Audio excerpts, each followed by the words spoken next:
Hello, my name's Nick Salmond. I'm a Blue Badge Guide for London. Welcome to Guide London. This is the website of the Association of Professional Tourist Guides. That's an organisation that makes up around 600 Blue Badge tourist guides for London. And usually at this time of year, we'd be out and about bringing the joys of London to our visitors. But we can't do that at the moment because of the current situation. So what we're trying to do is bring London to you through a series of live broadcasts here on our social media sites, on Facebook, on YouTube, and on Twitter. We hope to be broadcasting every Monday, Wednesday, and Friday at around this time.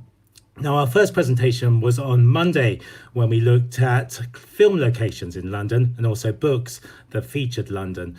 And now, if you missed that, you can go to our YouTube channel. Just go to YouTube and search for Guide London, and you can relive the presentation there. But today we're going to delve into the history of London and look at some quite challenging times for Londoners. London's 2,000 years old, so in its history, it's had many ups and downs. We've had many times that were very difficult for Londoners at the time. Things like foreign invasion. We had a civil war that ended with the execution of a king right in the centre of the city. But London's a very resilient city and has often come back from such events bigger and stronger than ever before. Today we're going to look at two specific events. Ruth Poling is joining us. Ruth is going to tell us about the Great Fire of London of 1666, a very important event in the city's history and one that destroyed so much of the old medieval city of London. And then Caroline Piper will be joining us. She'll be talking about the World War II bombing of London. And again, a very important event in the city's history and the one that really disrupted the lives of the Londoners at the time. And Caroline will be talking about how people coped with it at the time. Now, we are broadcasting live, so do please send any questions and we'll try and answer them. All you have to do is put them in the comments field at the bottom of the video. And please share this link with your friends. We want as many people as possible to see these videos because we want you to come and visit London when the crisis is over. We'd love to show you around and show you some of these sites in person. So to start off, I'm going to hand over to Ruth, who's going to tell us about the Great Fire of London. Ruth. Thanks, Nick. And hello, everyone. As Nick said, my name is Ruth Poling, and I'm one of about 600 London Blue Badge guides and a very proud member of Guide London. I became a guide almost 6 years ago, basically because I wanted to show off my amazing, beautiful city to visitors, and I wanted to share some of the amazing stories of the city. Of course, today I can't show you the sights, but I can still tell you some of those great stories for you to enjoy in your own homes. And while I'm afraid my photos can't really do justice to such a beautiful city, I'm hoping they're going to tempt you so that you will come and visit us in the future. Now, I've always loved London for its hugely rich history. As Nick said, it's nearly 2,000 years old, and that gives us so many amazing stories to discover and explore. And yet sometimes I do wonder when I think about these stories that the city is still here at all, because so many of the stories that we tell as guides are tales of disaster, of crisis and challenge. And yet the city is still here. It is still one of the greatest cities on earth. And I think the story of London's sheer resilience, its ability to bounce back over the past 2,000 years is really inspirational to us today as we live through very difficult times. Now, London survived, well, not just the invasions that Nick mentioned, but bombing and plague and flooding and smog. But all of those, the challenge that London has had most frequently over the past 2,000 years is fire. As early as the 12th century, a chronicler, like an early historian, called William Fitzstephen. He writes an absolutely gushing account of how amazing London is.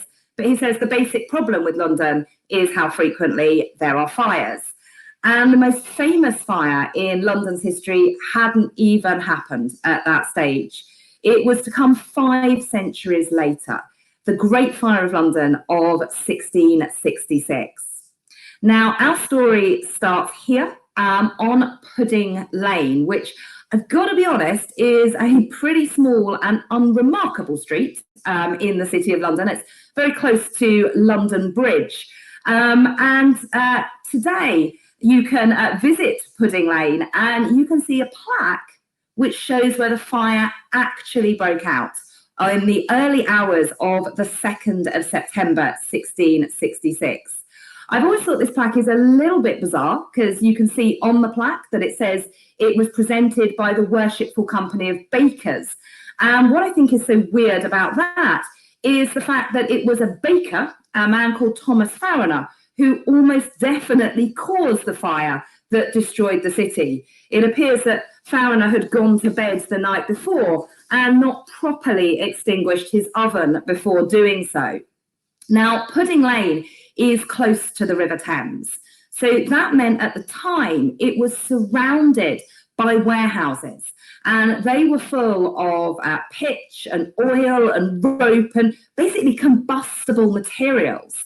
Now, 1666, very unusually for London, was an extraordinarily dry summer and London was massively overcrowded. It was full of these tightly packed wooden houses. So that meant as a strong easterly wind picked up, the fire was pushed over the most built up area of the city. And by dawn on the 2nd of September, the fire was already burning out of control. Now, one of the best contemporary accounts of the fire comes from this man. He is called Samuel Peeps. There he is on the screen. And Peeps kept a diary throughout the 1660s. He describes in his diary the panic of Londoners, their desperation to get themselves and their possessions out of the city before the fire reached their homes. Now, Peeps himself actually stayed in London right through the period of the fire, but he does in his diary give an incredibly long-winded account of how he was evacuating his most precious possessions, including bizarrely the fact that he buried his wine and his Parmesan cheese in a pit in case his house burnt down. Now, on the 5th of September, Peeps climbed to the top of the steeple of All Hallows Church. It was very close to where he lived, and you can still visit All Hallows Church today. That's a modern photograph of All Hallows. And you can see with that tall spire, from that vantage point, he got a view over the whole city. And Pete said that he saw the saddest sight of desolation that he ever saw. By the 5th of September, London had been burning for 4 days. But with the wind dropping, the fire was almost over. In fact, the last outbreak of fire was early in the morning on the 6th of September, and it was quickly dealt with. So the fire was out, but the city was devastated. 4/5 of the city had been destroyed, and the Museum of London estimates that maybe 100,000 people had been left homeless by the fire. People's livelihoods had literally disappeared overnight as their shops and their businesses had burnt down.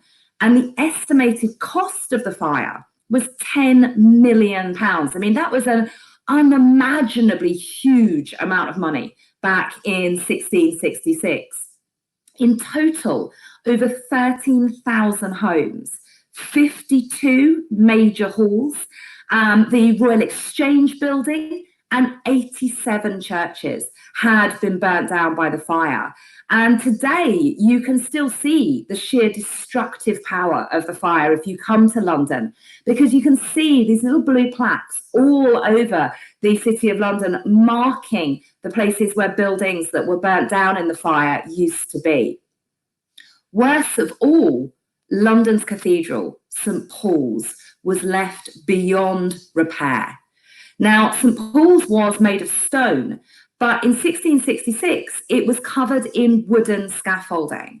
And as the scaffolding caught fire, the fire got into the crypt of St. Paul's, where thousands of books were stored by London printers. And of course, those books just added fuel to the fire. They were highly combustible, and the fire burnt so hot that another diarist, a man called John Evelyn, describes how the stones of St. Paul's flew like grenades through the air as the building exploded. And the lead from the roof melted, creating a stream down the streets around St. Paul's. But if you visit St. Paul's today, you're not going to see a little plaque that reminds us of the building destroyed. You're going to see this amazing, stunning replacement St. Paul's Cathedral. You see, in some ways, I like to think of the destruction of St. Paul's during the Great Fire of London not so much as a disaster, but as an opportunity. Because if we hadn't burnt down the old St. Paul's Cathedral, we wouldn't have got to build this magnificent building. It is one of my favourite places to show to visitors in London today.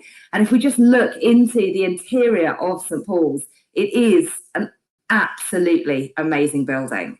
It's the masterpiece of London's greatest architect, a man called Sir Christopher Wren. And astoundingly, it was completed in just 36 years. It is, I think, a must-see for any visitor in London today. But while St. Paul's is the most famous building after the fire, in fact, Christopher Wren and his contemporaries built huge numbers of beautiful new buildings after the fire. They truly were a great generation of architects. They built 52 new churches, many of which still grace the skyline of London today. So for locals or visitors with more time, there's so much of this 17th century architecture to explore. Now, if you think building a cathedral and 52 new churches was a massive task, well, Wren and his contemporaries were even more ambitious. They had plans not just to rebuild some of the buildings, but to rebuild the whole city. And they drew up plans like the one you can see on the screen here to create a completely different London, one with straight streets and grand squares and circular piazzas.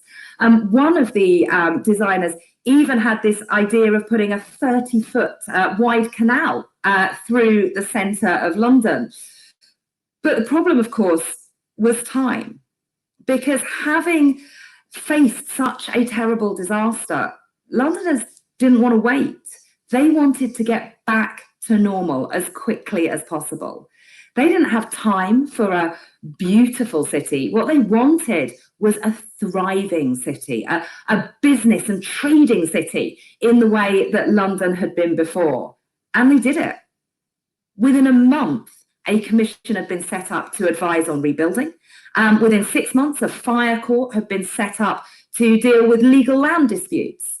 And I mean, this map doesn't exactly live up to Wren's ideals, but what you can see from it is that just 10 years after the Great Fire of London, London was almost completely rebuilt. And it wasn't just in that old area of the city that had been destroyed in the fire. Many of London's wealthiest residents actually moved west after the fire. They never came back to the city, and whole new districts were created for them. Now, this picture is of Bloomsbury Square, which was built in the 1660s around the time of the fire. And it started the development of the district of Bloomsbury in London. This is an area that at the beginning of the 17th century was just open fields. And yet 100 years later, what had been created was one of the prettiest districts in London. I still think Bloomsbury is one of the prettiest districts today. Today it's our academic district, the home of the University of London and the British Museum. And the success of Bloomsbury and the style of housing that was built there meant that this was replicated right across West London.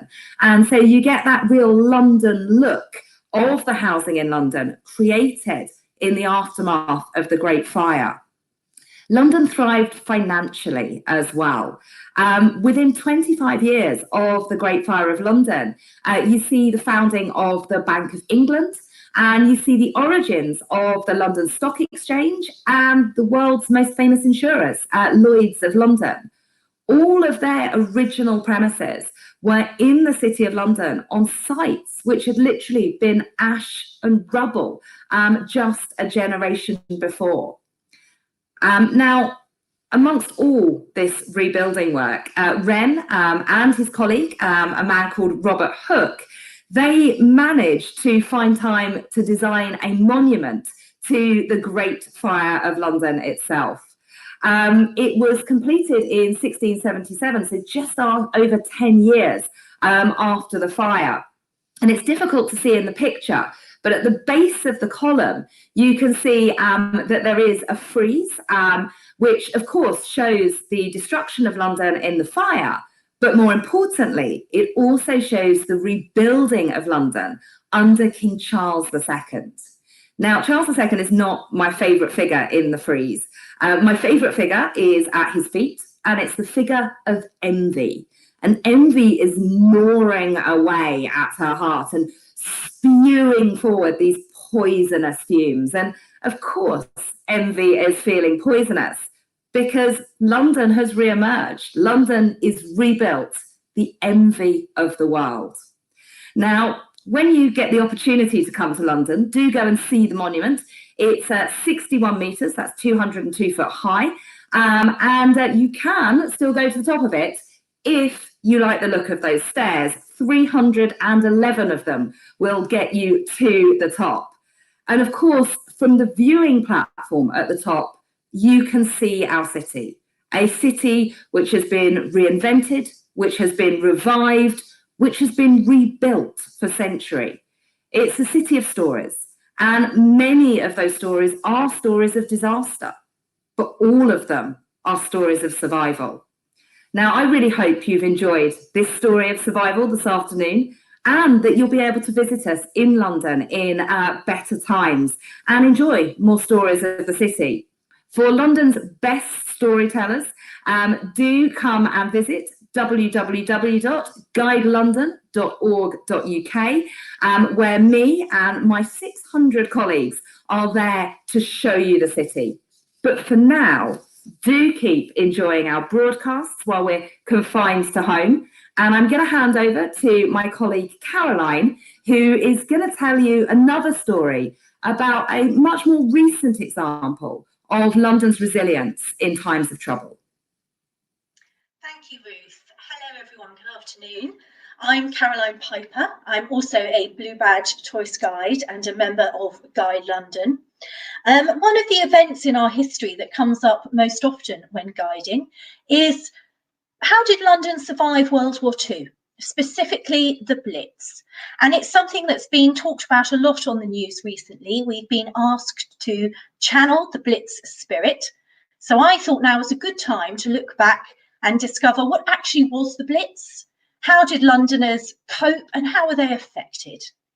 So the Blitz is the name given to the German bombing campaign of London, aimed to force British civilians into surrender between the 7th of September 1940 and 16th of May 1941.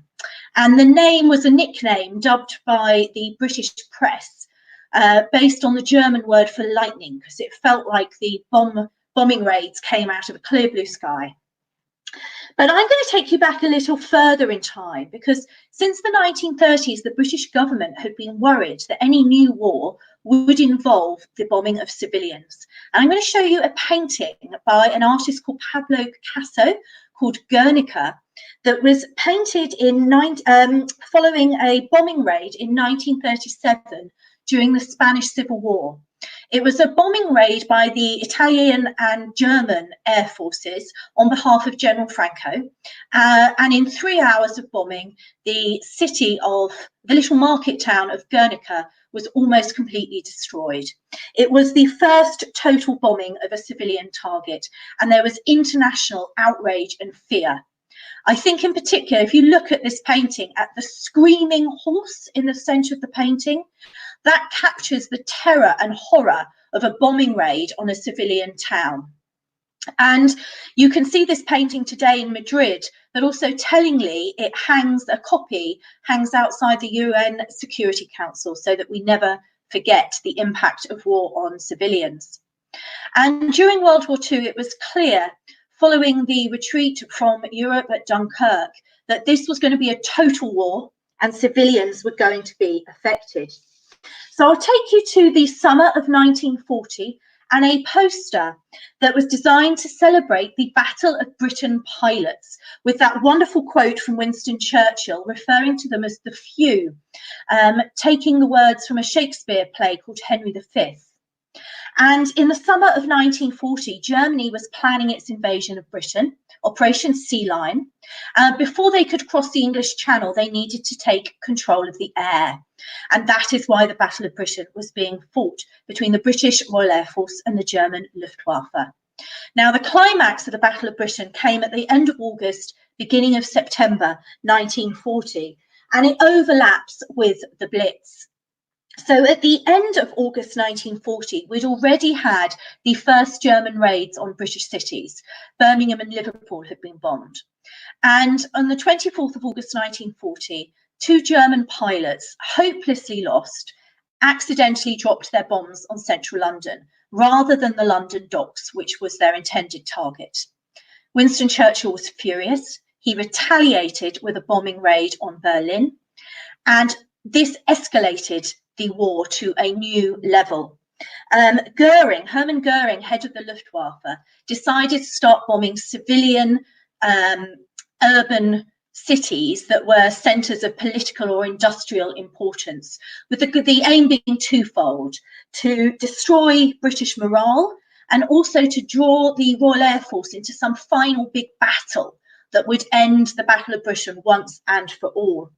So I'll show you an image of a news seller where he's tallying the daily tally of planes shot down or destroyed, RAF versus Luftwaffe, today's score. It really was like a truly deadly sort of tallying of points in a goals scored in a football match. Every pilot, every plane was absolutely crucial. Now, on Black Saturday, the 7th of September 1940, Germany changed their tactics. And instead of bombing the RAF bases, they decided to bomb London. And hundreds of German planes bombed the London docks, the areas around Tilbury, Millwall, also Woolwich Arsenal, and the docks were on fire. People described the warehouses of goods being ablaze and hundreds of rats rushing out to escape the flames. They also dropped bombs on the residential areas of the East End, the working class East End district. Despite the damage caused on Black Saturday and in subsequent bombing raids of the Blitz, this was a massive tactical error by Germany, because by moving away from Royal Air Force targets, this is considered the turning point in the Battle of Britain, as well as the first day of the Blitz. A week later, 15th of September, there was another major battle. The RAF emerged triumphant. The Luftwaffe took very heavy losses.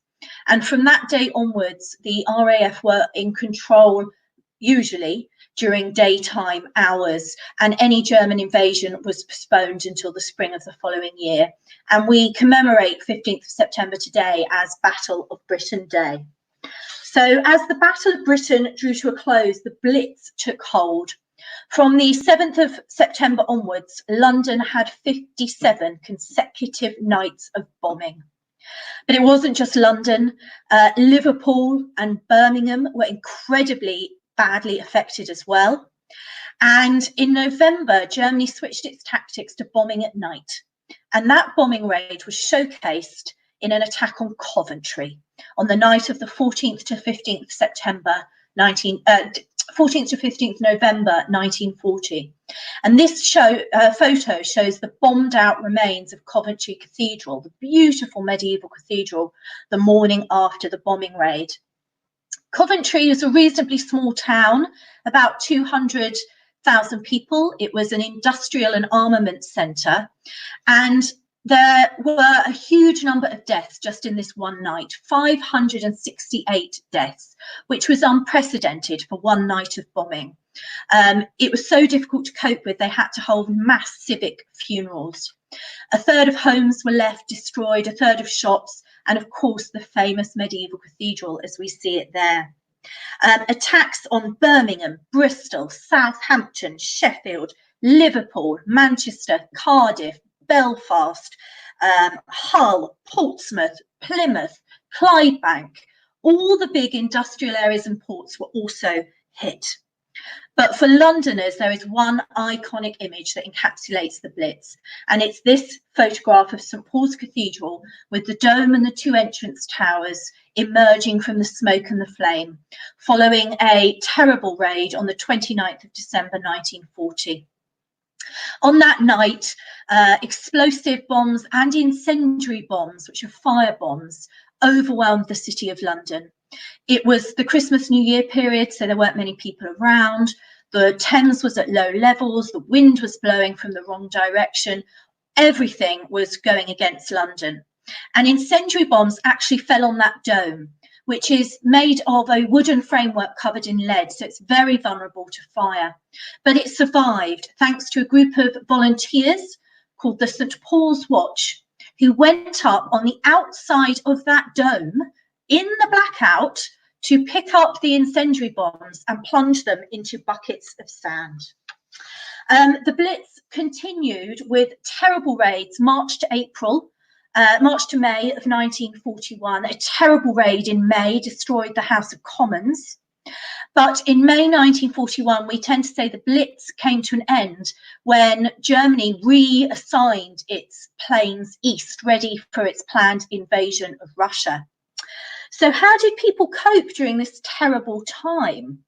I'll start by showing you a recruitment poster for the air raid Precautions Wardens. And these had been recruited prior to World War II. These are the people who would walk your neighbourhood, making sure the blackout was observed. For the entirety of the war, blackout curtains had to be pulled every night, so not a single bit of light could be seen. They were also in charge of distributing gas masks, temporary prefabricated shelters, such as Anderson shelters, that were basically just bits of corrugated metal that you would dig down to form an arch in your garden and cover over with soil and turf. And they would also staff the official public shelters, which were usually at ground level. Sometimes basements of public buildings had been taken over. But once the bombing began, it was very clear that there weren't enough shelters for everyone. And the Londoners took an incredibly quick and simple decision, what seemed like a simple solution to them, and that was to go down into the tube stations. And they did that within days. And initially, the government resisted this. They did not want people in the tube because the tube was still running. But people power, people pressure ensured they changed their mind, and eventually they had to supply bunk beds and toilets to people in the tube. But the tube was not a perfect solution. On the 14th of October 1940, a bomb fell on Balham High Road above the tube where people were sheltering, and 68 people died, mainly drowned in sewage and sludge from broken pipes. Truly horrible way to go. Elsewhere, Londoners took over other suitable shelters. Thousands of Londoners went into the deep vaults next to Spitalfields Market, and an estimated 15,000 Londoners went into the caves in Chislehurst in Kent, just south of London, every night. People basically helped themselves, and the government had to struggle to catch up.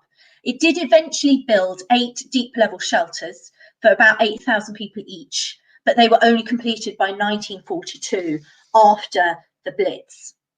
Now, the government was worried that the Blitz would cause a total collapse in morale, and they had various propaganda films designed to keep people's spirits high. But actually, despite a bit of panic and public hysteria at the beginning of the Blitz, there was people developed increasing resilience and they adapted. And public attitude surveys carried out throughout the war showed people having a very almost fatalistic approach. So what was the outcome of the Blitz? After 8.5 months, 43,500 people across the UK had died, 30,000 of them Londoners. Large swathes of London had been destroyed, but the Blitz reduced pressure on the Royal Air Force. It cost Germany huge numbers of planes and personnel, and it failed to pave the way for an invasion. Now, of course, Londoners and the British people weren't just having to deal with bombing campaigns. The whole of everyday life was affected on the home front. British civilians were mobilised en masse to support the war effort. From 1939, men were conscripted, and from 1941, women were conscripted as well. This image was commissioned by the government. It shows a lady called Ruby Loftus working in a ordnance factory in South Wales. And Britain was the only country to conscript women into war work. Of course, people were evacuated. More than 3 million people were evacuated, mainly children, during World War II in an operation called Pied Piper. And food and essential supplies were rationed. But were we all in it together? Since World War II, there's been a bit of a myth of the Blitz that claims everyone, rich and poor, old and young, were in it together. And that's not strictly true. Richer people could move to their houses in the countryside to avoid the worst of the air raids. And despite the Blitz spirit, over the war years, crime did go up. In particular, looting from bomb-damaged buildings, which is basically a treasure trove for criminals. So during the bombing of the actual raid on Coventry, 2 men tried to steal wine from a wine seller's shop. The judge later described their conduct as detestable and sentenced them to 6 and 7 years respectively. Others abused government compensation schemes that were set up to try and help people and businesses who had been bombed out of their homes and premises. There was one man in London who claimed he'd lost his home 19 times in 3 months, and he got £500 compensation each time. He would later go to jail for 3 years. Nothing symbolised the sort of all-in-it Blitz spirit together more than rationing, which affected everyone. But I'm afraid people bought things on the black market and they fiddled the books. From people using the ration books that had belonged to, for example, elderly relatives who had died, all the way up to some London hotels who in 1941 were fined for illegally buying at least 150,000 eggs on the black market, when the ration at the time was 1 egg per week for an adult. But I hope the moral of the story is clear, in case I'm being too subtle.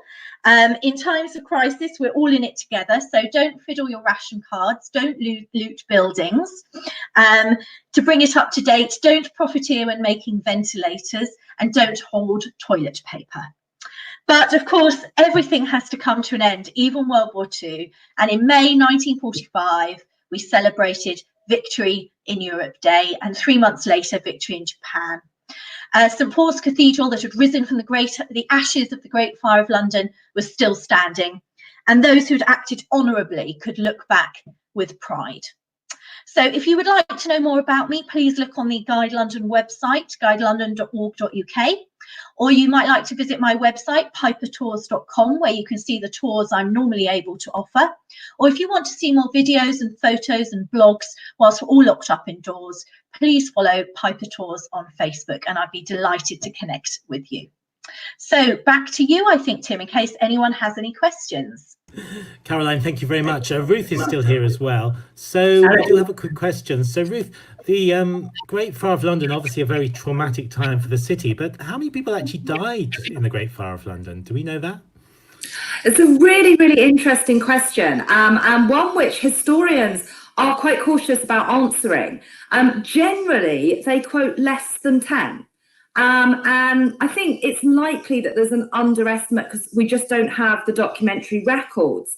But certainly if you read things like Peeps' diary, it's quite clear that people had warning that the fire was coming and were evacuating ahead of it. So the death toll was relatively low compared to the sheer destruction of the city.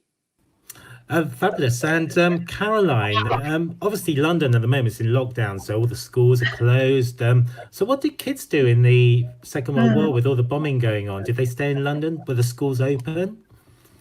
So kids during World War II were evacuated from London and many other big cities to the countryside. It must have been terrifying for a parent. You literally took them to the train station, put them on a train with a little sign tied around their neck, rather like Paddington Bear, and they'd be picked up the other end and taken in by people you'd never met and you had no opportunity to vet at all. And they would live with them for 5 or 6 years. But I'm afraid, kids, schools were still open and you still had to go to school. Thank you so much. Thank you, Ruth. Thank you, Caroline. If you want to know more about Ruth or Caroline, or indeed any of our guides, then the best place to go is our website, guidelondon.org.uk. There you can have a look at some of the tours that we offer when London is open again. You can search for Blue Badge tourist guides and you can find a guide, so you can look up Ruth or Caroline, or you can browse down and find a guide you like the look of, and if you click on the details, it'll tell you a little bit about what the guide offers. Thank you so much for joining us. We hope you'll join us for the next broadcast. We're hoping to be broadcasting at around 4 in the afternoon on a Monday, a Wednesday and a Friday. But from the three of us for now, goodbye. Goodbye.